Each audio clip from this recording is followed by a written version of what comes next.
Muy bien, en este video vamos a aprender acerca de los diferentes tipos de relaciones que existen en las bases de datos relacionales, además de algunos términos que debes de conocer en la generación de llaves. Así que bueno, vamos a empezar.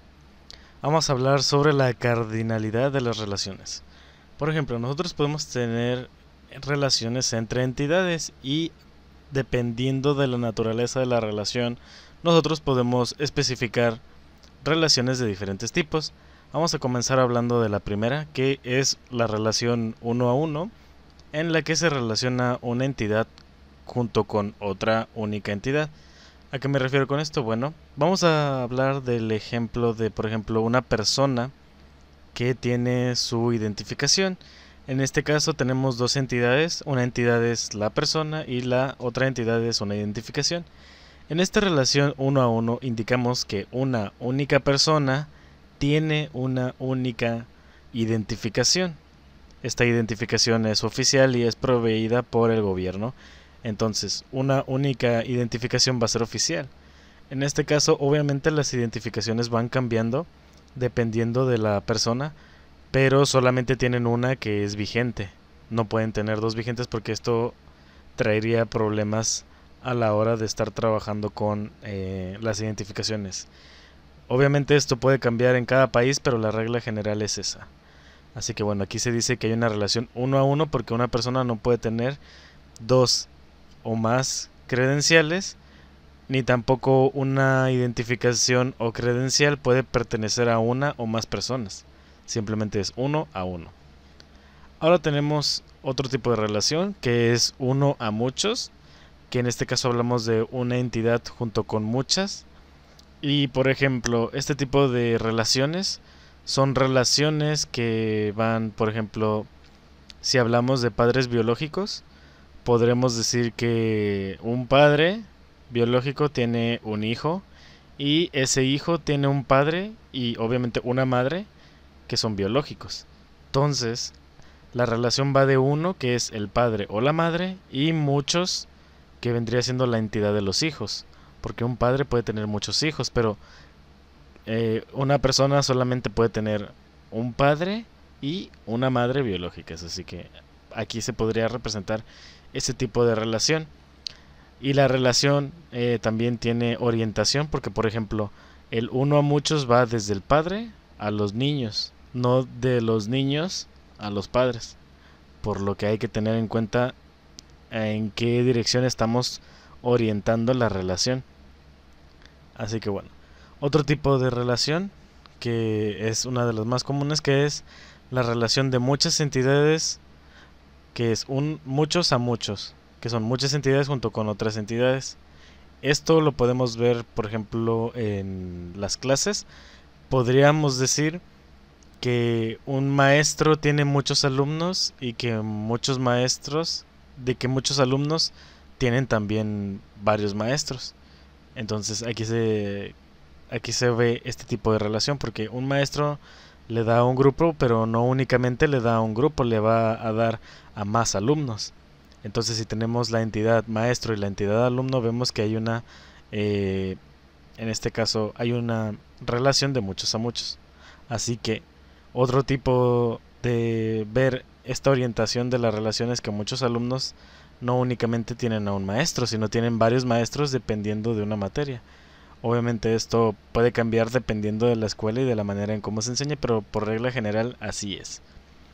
Otra de las características que hay que decir es que estas relaciones pueden ser obligatorias o no.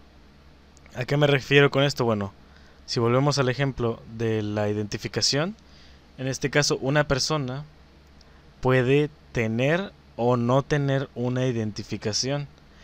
¿Esto por qué lo digo? Bueno, imagínate que llega un extranjero al país y pues obviamente se le puede pedir que se identifique el extranjero, pero no va a tener una identificación oficial que expide el país, sino que va a mostrar algún otro documento de que pues es visitante y que es extranjero, que no es nativo del país.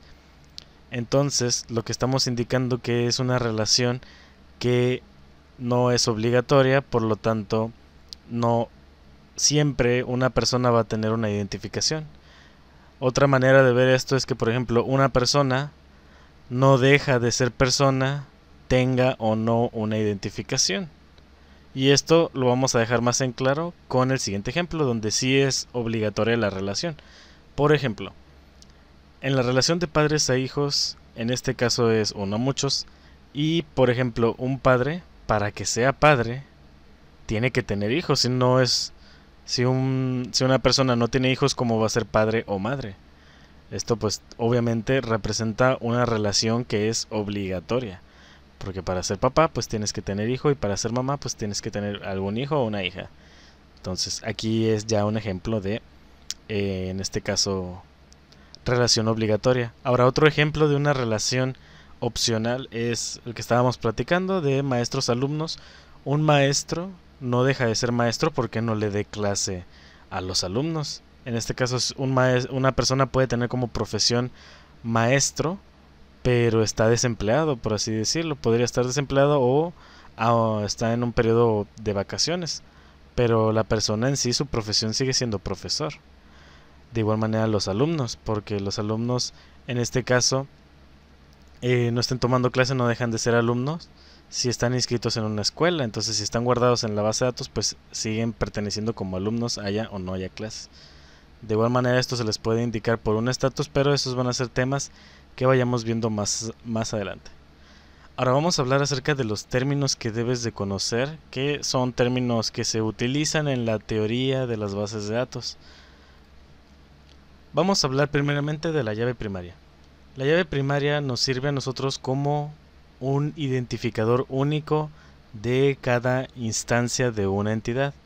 Recordemos lo que habíamos mencionado en anteriores videos, que una instancia viene a ser un registro que representa a un objeto o cosa de la vida real que es único. En este caso tenemos una tabla de empleados que contiene diversos empleados con sus nombres, edad y del departamento al que pertenecen. Como podemos ver, aquí estamos poniendo un identificador que vendría a ser nuestra llave primaria, y como característica sobre este identificador, que es una llave primaria, es que tiene que ser un valor de un campo que sea único y no se pueda repetir. En este caso, como estamos viendo, estos identificadores no se repiten. De igual manera, si nosotros llegáramos a ingresar algún otro dato, por ejemplo, podríamos ingresar a otro Juan, pero con un identificador diferente para saber de qué Juan estamos hablando. Entonces, esta viene a ser nuestra llave primaria, simplemente una columna que su atributo que contenga no se va a repetir en comparación a ninguno de los otros registros que tengamos. Ahora vamos a hablar sobre la llave foránea. Es cuando nosotros utilizamos el identificador de otra tabla, en este caso cuando usamos la llave primaria de otra tabla para incrustarla en nuestra base de datos y hacer referencia a dicho registro.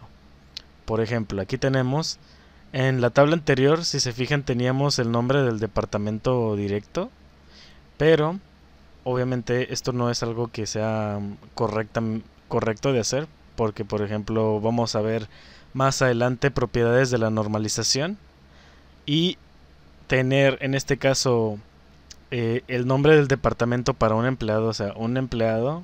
Lo que se debería de guardar en la tabla de empleados son atributos que únicamente le pertenezcan al empleado. Un empleado, pues obviamente sus valores son nombre, edad, pero el departamento no es un atributo que sea natural del empleado, sino que a lo mejor departamento puede pertenecer a otra tabla que sea departamentos, tal y como lo estamos haciendo aquí.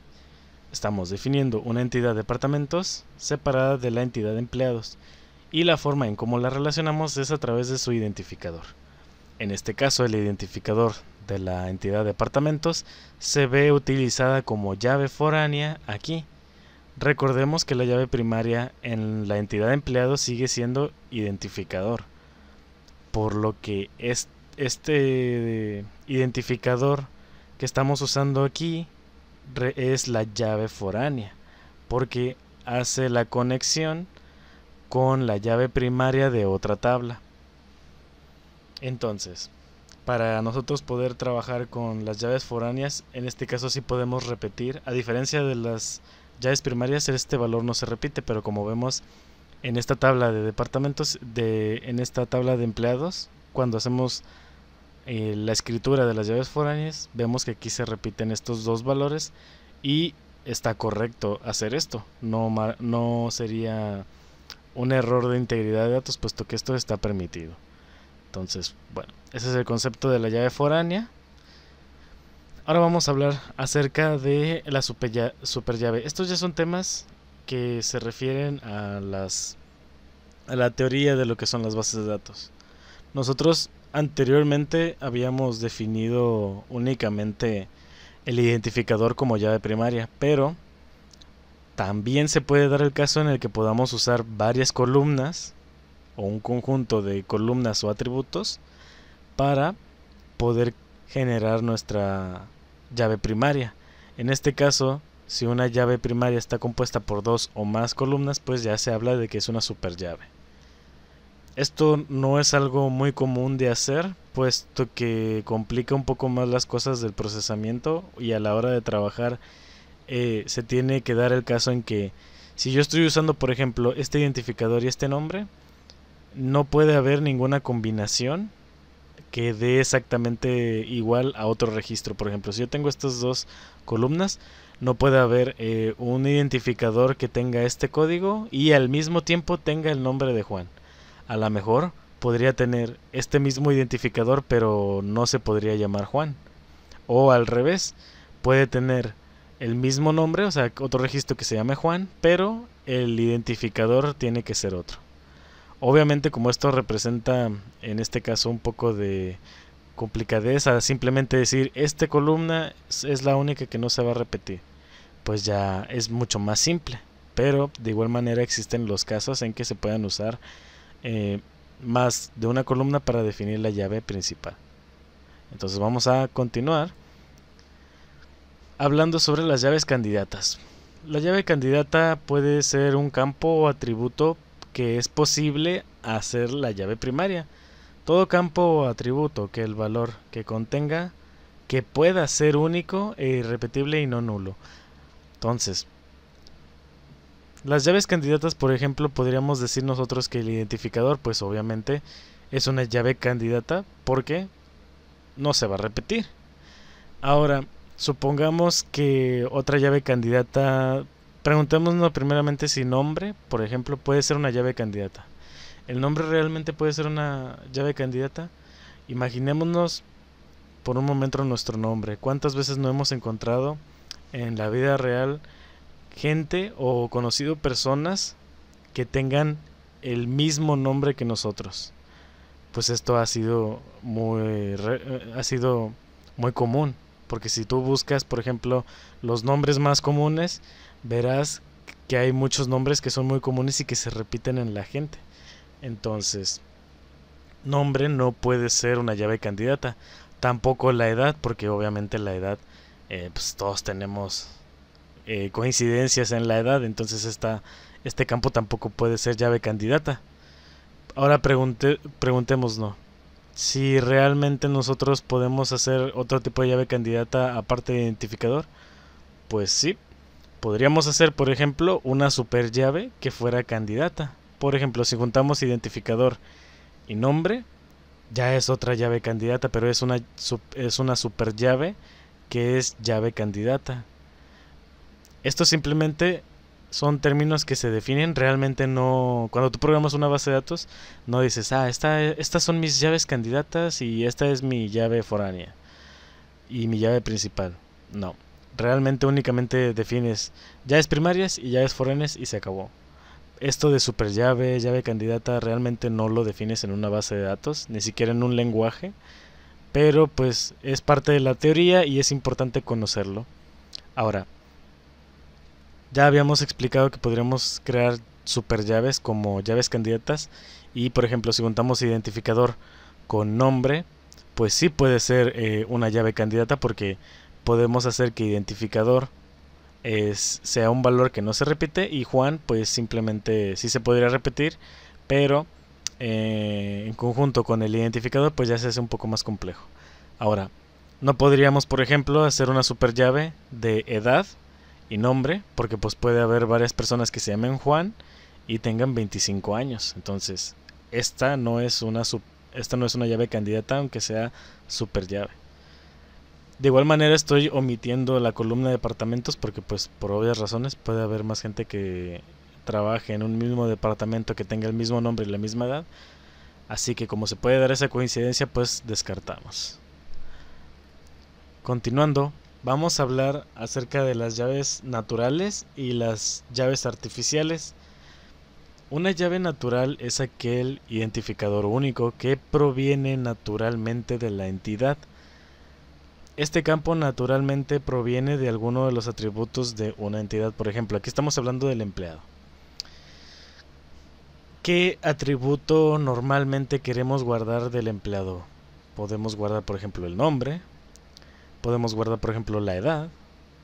Inclusive podríamos guardar al departamento al que el empleado pertenece, porque sabemos que en una empresa la empresa tiene departamentos y esas empresas pues ahí en esos departamentos ubican a sus empleados.